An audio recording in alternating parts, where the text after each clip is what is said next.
welcome to my show where creative minds meet. I'm Patty Garcia, and today I have the pleasure of coming out to Avila Beach to this wonderful studio of this terrific artist who actually does amazing work on surfboards, of all things.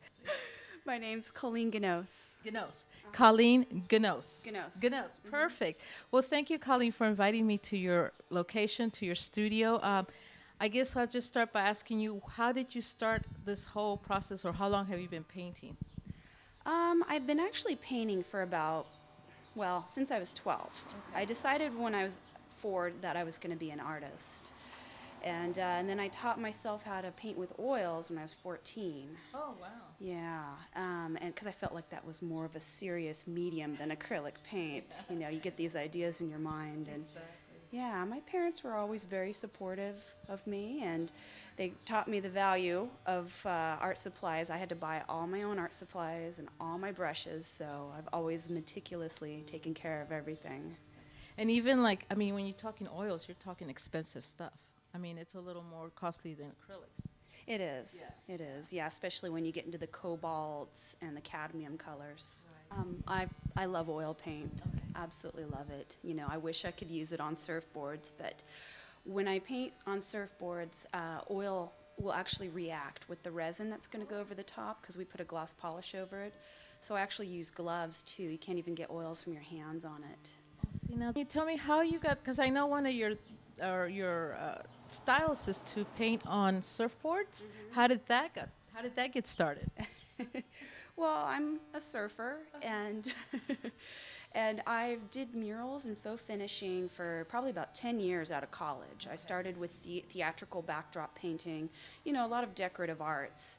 And surfboards, in Hawaii, my husband worked next door to Larry Bertleman, where he used to shape. He's a famous surfer from the 70s. Oh, wow. And in order to get my new board from him, I had to paint a bunch of surfboards to work it off. Yeah, so I ended up painting parrotfish and dragons and octopus and things like that, and I just fell in love with it. So this piece is called The Kiss. It's probably about halfway done, and it's painted on a surfboard, a fiberglass surfboard, and what I do is I wood grain both sides of it, and I went for more of a vintage wood on this one, because I love the idea of distressed wood, and I like to make my paintings look a little distressed also. And the thought of being underwater in a kelp forest with a mermaid kissing a deep-sea diver, I just thought it would just be a great composition to put on the bottom of a surfboard.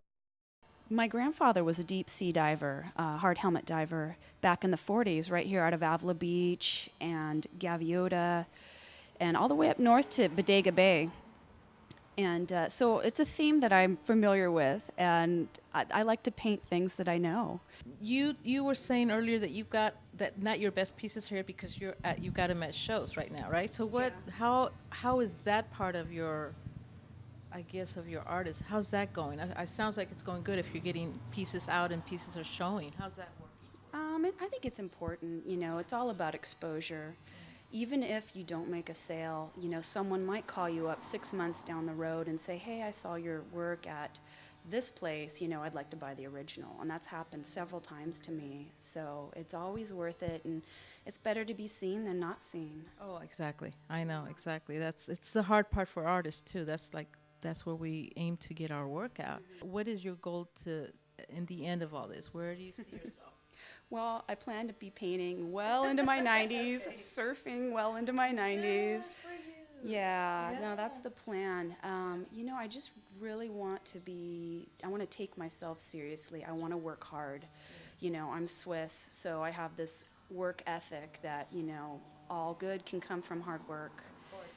You know, and it's, you know, it's been a rough road. I have 2 young children, and so I don't get the time that I'd like to put into it, but you know, this is my one shot at raising my boys, and pretty soon they'll be out of the house, and then I can dive in head first. Yeah. Well, tell me, I guess, what is the hardest, not process, because I think you got it down, but what's the hardest, I guess, if you wanted to say, what would be the hardest way to get started, or the hardest element that you face when you're painting your paintings?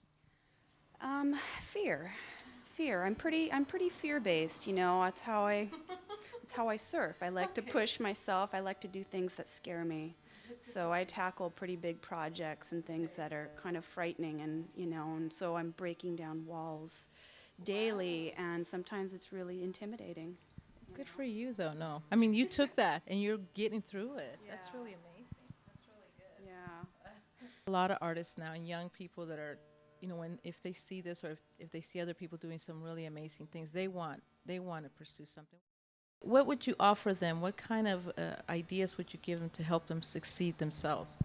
Well, I would suggest taking a marketing class because that really helped me. I'm not a business person, and I studied technique and craft for years. I studied in Italy. I went to college, and you fine tune that. That's what you spend. But then all of a sudden, you're spit out into this art scene, and you have absolutely no idea how to promote your work.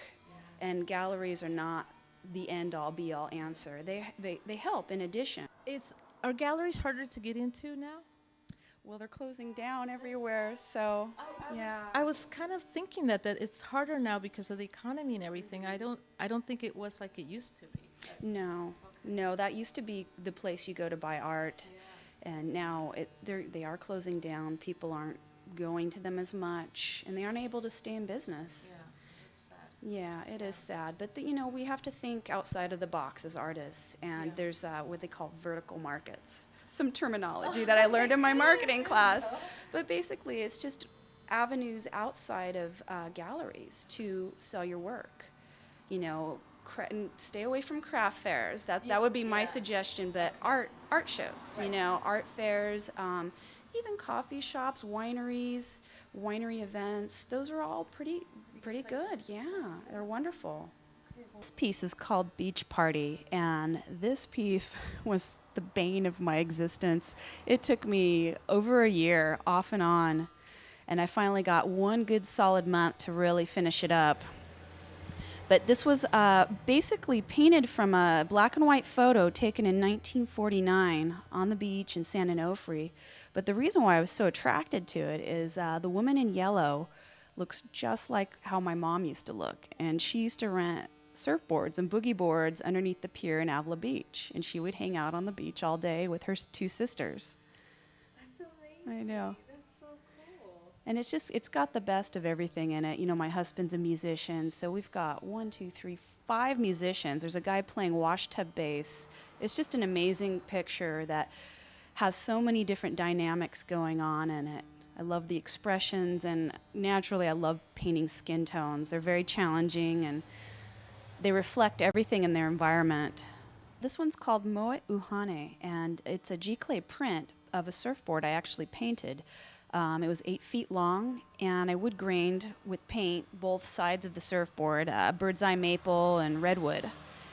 And then on the bottom of it, I painted this Hawaiian mermaid, and Moe Uhane in Hawaiian means the dreamer. And I imagined her as just being asleep, dreaming at the bottom of the sea. This one's called The Beast of Velzeland, and it was also from a black and white photograph taken in, I think, 1952.